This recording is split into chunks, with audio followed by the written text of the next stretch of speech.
नमस्कार जंटी में स्वागत आपका। मैं हूं योगेंद्र। आप देख रहे हैं बड़ी खबर, और बड़ी खबर में हम बात करेंगे देश के बड़े मुद्दे की, यानी कि यूसीसी की।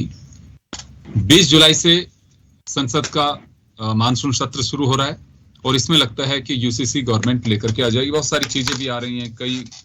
कुछ जगह ये कहा जाता है, कुछ भ्रांतियां हैं। कहीं ये कहा जा रहा है कि राजनीतिक लाभ लेने के लिए ये सब कुछ किया जा रहा है, इससे ताना बाना छिन्न भिन्न होगा। तो कई ऐसे पहलू हैं। मैं कोशिश करूंगा जो आपके जहन में चल रहे हैं उनके हमारे पैनलिस्ट के माध्यम से कुछ जवाब दिलवा पाएं। हमारे साथ इस पूरे मुद्दे पर चर्चा करने के लिए जाने माने कानून विशेषज्ञ ए.के. जैन साहब हैं, वरिष्ठ पत्रकार ओम सैनी साहब हैं, भाजपा के सीनियर लीडर मदन राठौर साहब हैं, और मुस्लिम धर्मावलंबी सैयद असगर अली साहब हमारे साथ जुड़ रहे हैं। सभी का स्वागत है। मैं जैन साहब आपके पास आना चाहूंगा। यूसीसी को लेकर के एक कानूनी पक्ष में जरूर जानना चाहूंगा सबसे पहले आपसे कि लॉ कमीशन भी इस पे लोगों से सुझाव ले रहा है। क्या लगता है आपको कि वास्तव में इसकी आवश्यकता है, इसे लागू होना चाहिए?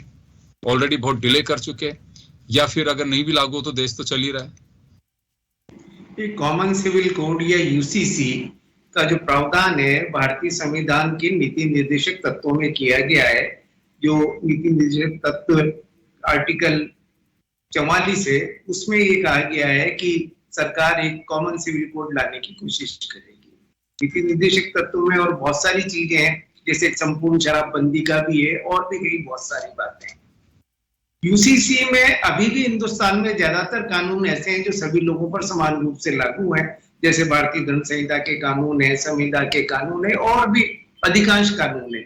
मुख्य विवाद जो है यूनिफॉर्म सिविल कोड की बात की जाती है, वो विवाह के कानून, उत्तराधिकार के कानून, एडॉप्शन के कानून, डाइवोर्स के कानून को लेकर ही एक विवाद की स्थिति बनती है, क्योंकि यहाँ पर अलग अलग धर्मों में अलग अलग परिस्थितियां हैं। जब हिंदू कोड बिल लाया गया था तो उसका भी बड़ा जबरदस्त विरोध हुआ था, जिसमें बहुविवाह को खत्म किया गया था, डाइवोर्स को मान्यता दी गई थी, महिलाओं को उनकी संपत्ति में अधिकार दिए गए थे। उसको तब भी उसका बहुत ज्यादा विरोध हुआ था। और चलिए आज स्थिति आई कि जिन लोगों ने तब विरोध किया था वो ये यूसीसी लाने की बात कर रहे हैं, एक अच्छी बात है। परंतु यूसीसी के साथ सबसे बड़ी बात क्या है कि इससे पहले जो लॉ कमीशन की रिपोर्ट्स आई थी, उसमें लॉ कमीशन ने खुद ने ये लिखा था 2018 में कि भाई हम अनेकता में विश्वास कर रहे हैं, तो इसलिए अनेकता में जो एकल कानून की ओर थोड़ा सा ध्यान देने की ज्यादा जरूरत है। अब यूसीसी को लेके विवाद तो शुरू हो गया है, पर अब तक यूसीसी का मॉडल सामने नहीं आया। कोई भी कानून अगर आता है तो पहले मॉडल रखा जाता है, पब्लिक उसके डिस्कशंस होते हैं कि भाई इस कानून में अच्छाइयां हैं या बुराइयां हैं। उसके बाद जो हमारे लेजिस्लेचर से वहां उसके डिस्कशंस होते हैं। हिंदुस्तान में अगर यूसीसी की बात करें तो यूसीसी से मिलती जुलती व्यवस्था गोवा के अंदर है, जहां पर पहले से ही पुर्तगीज सिविल कोड लागू होता है, जिसमें बहुविवाह वर्जित है, संपत्ति के अधिकार के बारे में विवाह होते ही पति पत्नी को बराबर अधिकार मिल जाते हैं, बच्चों के अधिकार के बारे में है। परंतु वो क्योंकि आजादी से पहले ही लंबे समय से चल रहा था, इसलिए वहां पर उसके आधार पर फर्क नहीं है। अब जो यूनिफॉर्म सिविल कोड का जो विरोध भी हो रहा है समझ, क्योंकि यूनिफॉर्म सिविल कोड के लिए सुप्रीम कोर्ट ने शाहबानो के केस में भी कहा था, इतने वर्ष बोले 90s 80s की बात है, 84 से 89 के बीच की ये बात है। उसके बाद 2015 में सुप्रीम कोर्ट ने कहा, कई बार और हमारे संविधान में भी है।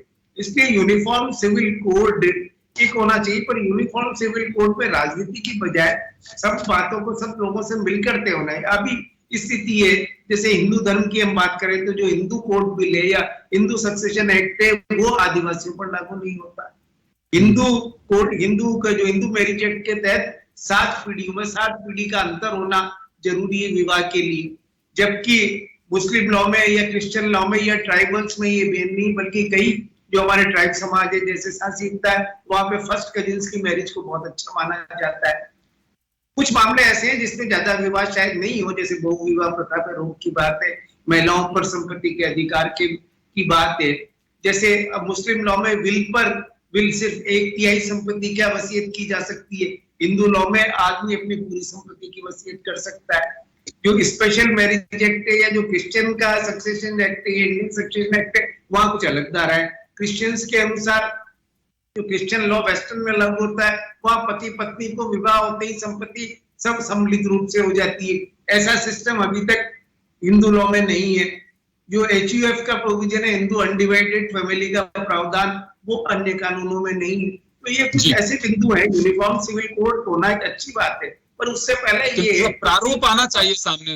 अगर डिस्कस हो तो UCC के नाम के नहीं, या उसके पहले के जो प्रिविलेज जो चीजें हैं उसको लेकर के नहीं हो। खासकर ये हो इसका प्रारूप क्या होगा, क्या चीजें शामिल की जा रही हैं, आदिवासी जो जिनमें एक परंपरा चल रही है उसका क्या होगा। और मदन जी आपके पास आना चाहूंगा मैं। अभी यह माना जाता है कि खासकर एक कौम को टारगेट करने के लिए सब कुछ किया जा रहा है, ये आरोप लगता है बीजेपी पे। और ये अभी जैन साहब ने कहा कि जब आई थिंक 1956 में शायद हिंदू लॉ आ गया था डॉक्टर जैन साहब, तो उस वक्त भी इसी तरह और 56 में उसको लागू किया गया था, पर कई 10 साल तक तभी काफी विवाद हुआ था। क्योंकि मैं हिस्ट्री पढ़ रहा था इस तरह के केसेज की, तो उसमें था कि उस समय तो नया चीज कोई भी लेकर के आ जाए उसका विरोध होता है निश्चित रूप से। लेकिन उस वक्त एक प्रारूप कहा जा रहा है, जो मैं भी पढ़ रहा था आज एक आर्टिकल उसमें, कि उसका प्रारूप पहले से देश के सामने परोस दिया गया था कि इस रूप से हिंदू बिल लेके आया जा रहा है। तो मदन जी एक तो बात आती है कि बिल का प्रारूप क्या होगा, जिस पे बहुत बड़ी बहस है। आई थिंक अभी बहस बहुत सारी चीजों में चल रही है, और बहस का मतलब यह है कि जब तक पूरी चीजें सामने आती हैं, जब तक अपने अपने अंदाज से अपनी अपनी चीजें चलती हैं, तो क्या लगता है आपको कि वास्तव में इसका प्रारूप पहले देश के सामने आना चाहिए? और जो एक बीजेपी पे आरोप लग रहा है, विपक्ष के जरिए मानिए या दूसरे लोगों के जरिए मानिए, ये कहा जा रहा है कि चुनावी लाभ लेने के लिए सब कुछ किए जा रहे हैं, खासकर एक कौम के साथ में, या ध्रुवीकरण की राजनीति करके सब कुछ किया जा रहा है। बीजेपी पे आरोप लग रहा है। एक बात है, विधि आयोग ने सुझाव मांगे, लगभग 8.5 लाख सुझाव आए हैं विधि आयोग के सामने, और 3 जुलाई को एक मीटिंग रखी है जिसमें संसदीय समिति ने मीटिंग बुलाई है विधि आयोग और कानून मंत्रालय की संयुक्त रूप से। उसमें भी इस पर डिस्कशन होगा, और उसके बाद में और एक प्रारूप भी सामने आ जाएगा कि किस प्रकार से सुझाव आए हैं, उनको किस प्रकार से कौन सा सम्मिलित किया जा सकता है, नहीं किया जा सकता, वो सब एक प्रारूप आएगा। मैं एक बात आपसे बताऊं, एक देश में एक कानून क्यों नहीं होना चाहिए? भी शादी है, तलाक है, गोद लेना है, उत्तराधिकार है, ये सब संपत्ति का अधिकार है, ये सब तो एक देश में एक कानून होना चाहिए। कई देशों में है, फ्रांस में है, इसी प्रकार से मैं आपको बताऊं अमेरिका में, पाकिस्तान में, बांग्लादेश में, मलेशिया में, तुर्की में, इंडोनेशिया में, मिस्र में, आइलैंड आदि में यूनिफॉर्म सिविल कोड है। तो जब उन देशों में है तो हमारे देश के लोगों को क्यों आपत्ति होनी चाहिए, ये समझ में नहीं आया। दूसरा देखिए, ये बिल्कुल ठीक कहा कि जवाहरलाल नेहरू और स्वयं डॉक्टर भीमराव अंबेडकर भी ये चाहते थे कि यूनिफॉर्म सिविल कोड हिंदुस्तान में लागू होना चाहिए, लेकिन कुछ दबाव में वो कर नहीं पाए। गोवा में है अपने हिंदुस्तान में, ये ठीक कहा, अभी वकील साहब से ही बात कर रहे थे। देखिए एक बात मैं बताऊं, अभी यहाँ अपने सैयद असगर अली जी भी बैठे हैं। एक आप बताइए, हलाला क्या है, क्यों होता है? कोई मुस्लिम महिला यदि वो अपना शादी विच्छेद कर देती है तो वो पुनर्विवाह उसी व्यक्ति से नहीं कर सकती, बीच में किसी और से शादी करना जरूरी है, और दूसरे शादी करने के बाद में वापस उसी पुरुष से विवाह कर सकती है। क्या है ये? क्या विसंगति नहीं है क्या? ये क्यों उस महिला की दुर्गति कर रहे हो आप? अलग अलग जगह यानी मजबूर किया जाता है कि किसी और से पहले करो, उसके बाद वापस उसी व्यक्ति से शादी कर सकते हो। ये क्या बात है? कोई भी इसको स्वीकार नहीं करेगा। मैं सोचता हूँ वकील साहब भी इस बात को समझते होंगे। हमारे यहाँ ये स्थिति क्यों बनी? देखिए, आपको मालूम है कि 1985 में और वो एक आया था साहबानो प्रकरण, जिसमें महिला को और केवल 90 दिन का ही उसको और भरण पोषण का वो देने की वो प्रावधान था। 125 जो है धारा, जिसके तहत कि मतलब जो सभी पर लागू होनी चाहिए, और उसके तहत कोर्ट ने उसको भी भरण पोषण के लिए पाबंद कर दिया। तो 86 में एक कानून में संशोधन लाए, और संशोधन ला करके ये कहा कि 125 मुस्लिम महिलाओं पर लागू नहीं होगी। ये क्या बात होगी? क्यों मुस्लिम महिलाओं का शोषण हो रहा है? 3 तलाक कह दिया, कुछ भी कर दिया। मुस्लिम महिला यानी आप देखिए, 2 बहु विवाह की बात करते हो, एक विवाह के रहते हुए दूसरा विवाह करता है तो पहले महिला की हालत क्या होती है?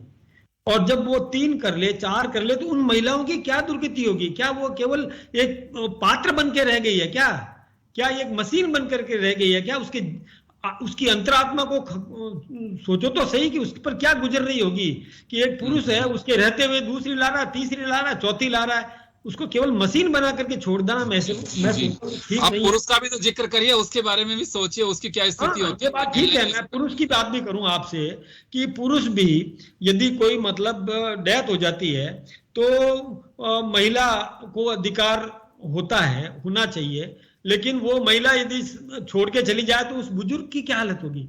संपत्ति उस बुजुर्ग को नहीं। मैं वापस लौटूंगा सर आपके पास, वापस नहीं है, वापस बुजुर्ग की चिंता करो। मैं सैनी साहब आपसे भी कहना चाहूंगा कि ये चिंता तो करना चाहिए, वकील साहब उसकी भी चिंता करो कि उस बुजुर्ग की क्या हालत होगी। वो महिला है, वो अपनी संपत्ति साथ में वापस आ रहा हूँ सर वापस आ रहा हूँ, मदन जी वापस आ रहा हूँ। मैं जनाब असगर अली साहब के पास में जाना चाहूंगा। मैं असगर अली साहब, यूसीसी को लेकर के आप क्योंकि मुस्लिम बुद्धिजीवी हैं, तो क्या ओपिनियन है, किस तरह की सोच है, क्या कुछ हो रहा है?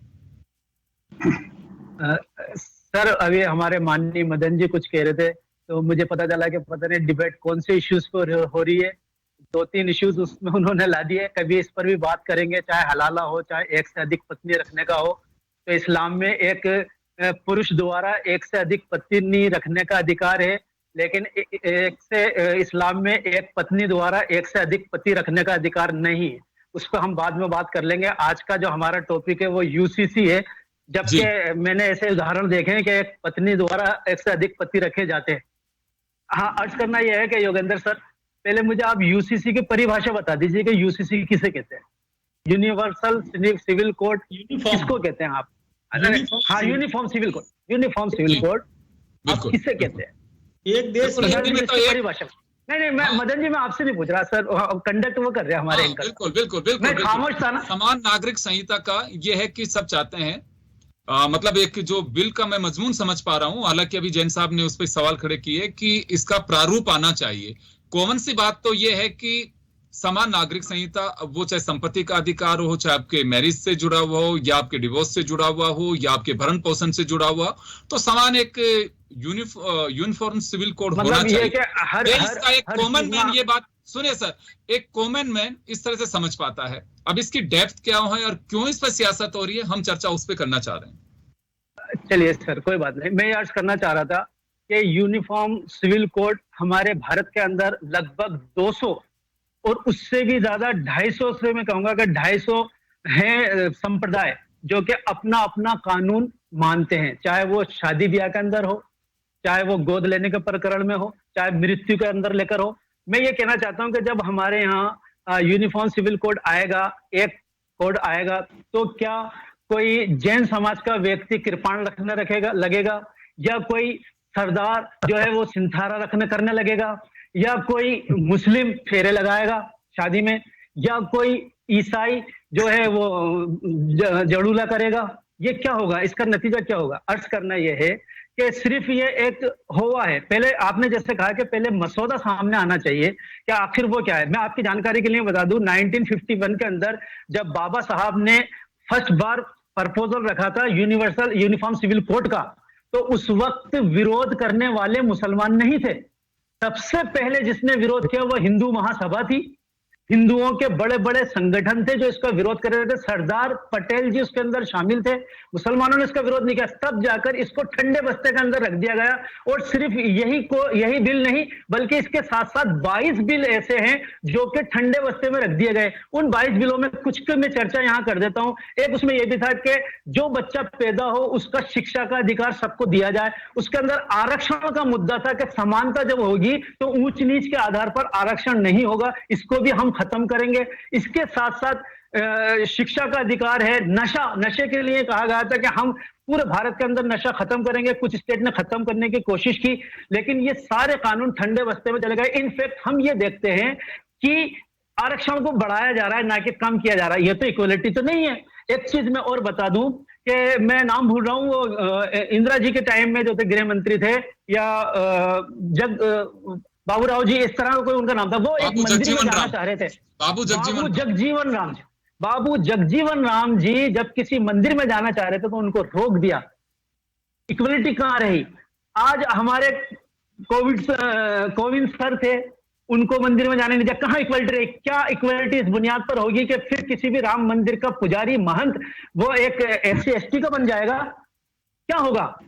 मतलब ये कि लिंगायत का कानून है, आप ये देखिए। इसके अलावा जो मद्रास के अंदर मामू भांजी की शादी जायज है हिंदू धर्म में मामू भांजी की शादी जायज है, जो कि हमारे उत्तर भारत में बिल्कुल अपराध है, कोई सोच भी नहीं सकता। बल्कि हमारे यहाँ कानून के अंदर यह है 1952 के कानून, जो हमारा हिंदू विवाह अधिनियम है, उसके तहत यह है कि जो पुरुष होगा वो 7 गोत्र टालने के बाद शादी करेगा और जो महिला होगी वो 5 गोत्र टालने। क्या ये सब लोग इस चीज को मान लेंगे? अगर आप ये कहते हैं कि भाई विरासत का कानून, तो विरासत के कानून के लिए मैं कहूं कि अगर एक कोई मुस्लिम महिला है तो वो अपने पति के हक में से अपना हिस्सा लेंगे। एक कोटेशन और गदों में पूरी कर। सर सुनिए सर, जो आप बता रहे हैं सर, गोत्र और ये सब चीजें, देखिए ये परंपराओं का हिस्सा है। ये कानून में कहीं नहीं लिखा हुआ कि ये भारतीय कानून नहीं हो सकता। नहीं, ये भारतीय कानून है। अपराध है अगर कोई इसमें शादी कर ले तो। हिंदू विवाह अधिनियम के तहत अपराध है अगर कोई इसको टाल कर शादी करता है। एक बात मैं और पूरी कर दूं, फिर आपकी बात करता हूं। एक मुस्लिम महिला अगर वो पत्नी है तो अपने पति के विरासत में से उसका हक लेगी, अगर वो माँ है तो बेटे की उसमें से हक लेगी, और अगर वो बहन है तो भाई के उसमें पति के उसमें से हक लेगी। 3 जगह से वो हक ले रही है, कि यानी कि वो अपने बेटे से भी हक ले रही है, अपने पिता से भी ले रही है और अपने पति से भी ले रही है। क्या आप ये एक हिंदू स्त्री को देने को तैयार है? क्या आप ये हिंदू महिला को देने को तैयार है? सर असगर साहब समय कम है, मैं बहुत शॉर्ट में एक तो ये जानना चाह रहा हूं कि यूसीसी को लेकर के खासकर क्योंकि जो चीजें निकल करके आ रही हैं, ये कहा जा रहा है कि मुसलमान इसका विरोध कर रहे हैं, बीजेपी पे आरोप लगता है मुसलमान कोई विरोध नहीं, राजनीति कर रही है। तो मैं वही जानना चाह रहा हूं कि क्या इस तरह की कोई बात है? नहीं योगेंद्र सर, मुसलमानों की तरफ से इस तरह की कोई बात नहीं है। मुसलमान बहुत अच्छी तरह इस चीज को जानता है कि भारत में 250 से ज्यादा संप्रदाय हैं जो अपना अपना कॉमन सिविल कोड चलाते हैं, पर्सनल लॉ चलाते हैं। लिंगायत है और मद्रास है, गोवा का तो अधिवक्ता सर जिक्र कर ही रहे हैं। वो अमेरिका अमेरिका के हर स्टेट में अलग कानून है। तो क्या कमजोर है? वापस आ रहा हूँ क्योंकि समय कम है मेरे पास में, 3 मिनट हैं, तो जिसमें मैं चाहता हूं कि 30 सेकंड में वापस मैं ओम सैनी साहब के पास में जाना चाहूंगा। सर क्या लग रहा है आपको कि यूसीसी को लेकर के एक होआ खड़ा हो रहा है? क्या वास्तव में इसकी जरूरत है, इसे लागू किया जाना चाहिए? क्योंकि वर्षों से हम चर्चा सुनते आ रहे हैं। सबसे पहले हमें ये समझना पड़ेगा कि नीति निर्देशक तत्व जो है वो कोई मूल अधिकार नहीं है, वो एक अच्छे समाज की रचना के लिए डायरेक्शंस है, वेलफेयर स्टेट की रचना के लिए, नंबर 1। नंबर 2, इस वक्त जो चर्चा का विषय बना हुआ है उसका कारण ये है कि अभी जोधपुर में ही जनाब हमारे जो रक्षा मंत्री हैं राजनाथ सिंह जी वो फरमा गए हैं, तो इन सब चीजों को इनके साथ में जोड़ रहे हैं, इनको 370 भी जोड़ रहे हैं और दूसरी बातें भी काफी सारा घोषणाएं हैं वो जोड़ लेते हैं इनके साथ में। उनके परिणाम ये होता है कि ये सब चीजें गड़बड़ हो जाती है।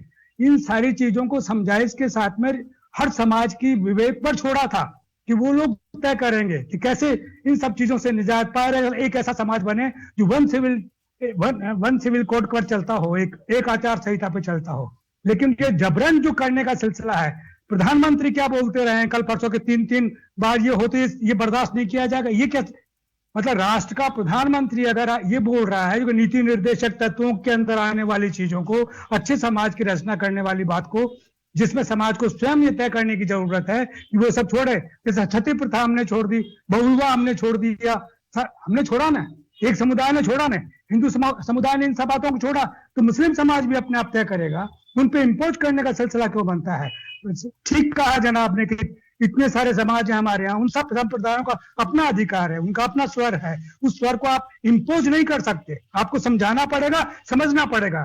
ये कानूनन कोई आप पाबंद करके ऐसा नहीं कर सकते। तो ये बात मुश्किल इसलिए हो रही है कि जो सत्ताधारी दल है वो जिस तरह की बात कह रहा है, राष्ट्रव्यापी स्तर पर घूम कर कह रहा है कि उनका एजेंडा बन रहा है ये कि एक जो आइसोलेशन किया जाए, एक संप्रदाय को एक जगह इकट्ठा कर दिया जाए, दूसरे संप्रदाय को एक जगह इकट्ठा कर दिया जाए, बहुसंख्या एक तरफ हो जाए, अल्पसंख्या एक तरफ हो जाए। तो आप उस राज को समझिए, ये सहज नहीं है, इतना सहज नहीं है जितना सहज हम चर्चा कर रहे हैं। इसके पीछे एक राजनीति है और उस राजनीति के जन्मदाता कौन है बड़ा स्पष्ट है। उन लोगों की अगर नियत साफ है तो उसके बाद में संकट नहीं हो। बिल्कुल। जी जी जी, मैं जैन साहब आपके पास में आना चाहूंगा कि क्या वास्तव में चर्चाओं से बेहतर ये होगा कि लॉ कमीशन की रिपोर्ट या सरकार का मजमून सामने है तो उस पर अगर चर्चा हो तो ज्यादा बेहतर, अनावश्यक रूप से एक होवा खड़ा किया जाएगा, जो जिसकी इच्छा होगी वो वैसे चर्चा करेगा, मुझे लगता है उससे कोई माहौल अच्छा होगा। देखिए, निश्चित रूप से यूनिफॉर्म सिविल कोड अगर नीति निर्देशक तत्व में रखा गया था तो इसका उद्देश्य यही था कि सभी जो कानून है, कानून किसी जाति धर्म के अनुसार नहीं हो बल्कि समाज की आवश्यकताओं के अनुसार हो, और कानून के अनुसार भी समाज में परिवर्तन होता है। अलग अलग धर्मों में बच्चों की शादी की अलग अलग उम्र हुआ करती थी, कहीं प्यूबर्टी की एज हुआ करती थी, कहीं बाल विवाह हुआ करते थे। आखिर एक कॉमन कानून लाया है कि provision of child marriage act, जिसमें बच्चों की लड़की की उम्र 18 साल और लड़के की उम्र 21 साल कर दी गई। अब कोई धर्म ये तो नहीं कह सकता कि हमारे धर्म में प्यूबर्टी 13 साल में हो जाती है तो हम शादी कर देंगे, कहीं कहते हैं हमारे यहाँ बाल विवाह का प्रोविजन तो हम कर देंगे। रोक लगाई गई है, सती प्रथा पर रोक लगाई गई है, 3 तलाक पर भी रोक लगाई गई है, कानून से ही लगाई गई है। तो ये सब यूनिफॉर्म सिविल कोड की ओर बढ़ने के स्टेज बाय स्टेज है।